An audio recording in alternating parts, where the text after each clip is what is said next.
Now, you've probably heard of Doctors Without Borders or Médecins Sans Frontières, who go to global trouble spots to provide medical help.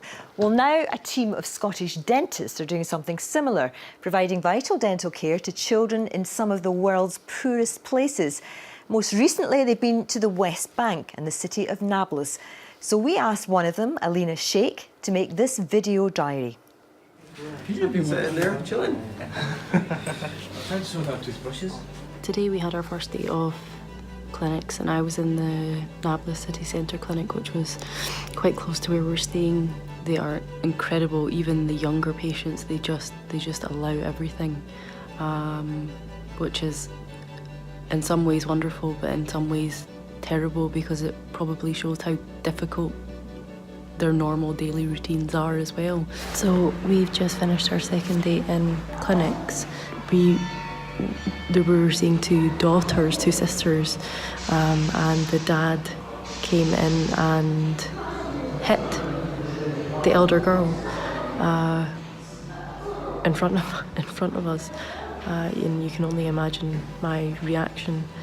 Domestic abuse is really prevalent here, and not only is it towards the wives, it's also towards the children. So I'm here with Gaston today, who you can see working behind me. Yesterday I was in a different clinic as well to the one I was in on Monday and Tuesday, and it was mainly special needs kids that we saw, and it was really interesting, and it was lovely to see more than anything else. It's incredible the amount of treatment that we've all completed today. The feeling that you get when you treat these kids is completely different to what we do in the UK. When I'm at work at home, I'm just at work, I'm doing what I do every day, and I enjoy it thoroughly. When I'm here, I feel like I've actually managed to give something back to people who just can't afford it, quite simply. Well, here now is Alina Sheikh, who you saw there, and Asid Khan, who's a founder of the Scottish charity behind it. That's the Dental Aid Network. Well, thanks both for coming in. Alina, let me start with you. How did you get involved? By chance, really. One of the other founders of the charity just messaged me in October and said, we're doing this trip in December. Would you like to go on? And it's always something I've thought about doing.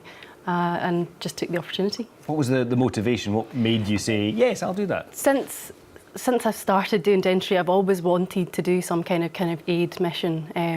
And you always just make excuses. You say, I'm too busy. Oh, I can't take that time off work. I can't do anything. And it just worked out over Christmas time. It was perfect. It was good. Tell us about the people that you were treating and the conditions that they were living in. The people that we were seeing was mainly under 18s. We were treating kids in Palestine through four different clinics. They just don't have the availability of dental care to them. And it was good, it was great. I said you're one of those who started this charity. Yeah. How did that come about? Well, there was lots of reasons why we wanted to start this charity. I think every trustee had his own reason.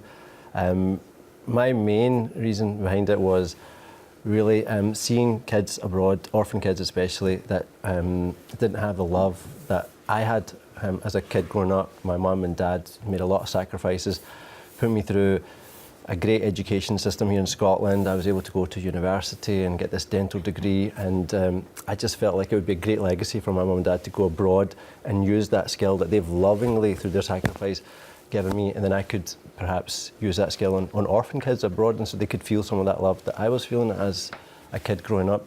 That was one main reason, but you don't need a reason to help people. I think if you can help somebody, you should help somebody. And yeah, there's probably lots of reasons why we would do it, and that was the main one for me. You're not just working in Palestine, where else are you? Well, we started off in the West Bank of Palestine. We work in 4 cities now across there, which is going to expand to maybe 5 and 6 maybe in the future. We also work in Kashmir, which is another conflict zone. We work in a place, in a hospital. We provide care to an orphanage in the hospital in Kashmir, and then we work in a more rural area, in a village. Where kind of local villages come and we treat them there. We've also been to refugee camps in Jordan, helping out Palestinian refugees and Syrian refugees. basically refugees from all sorts of conflicts. And we've also been to Greece, the kind of makeshift refugee camps there, where we kind of have makeshift clinics and we help out there, working with partner organisations. Let me just ask, Aline, finally, because we're a wee bit short of time, what did you get out of it? You obviously put a lot in terms of giving your time and your skills, but what was in it for you? It was just an absolutely incredible experience. The ability to just help people, exactly what Asid's saying, to help people. That's why we do what we do.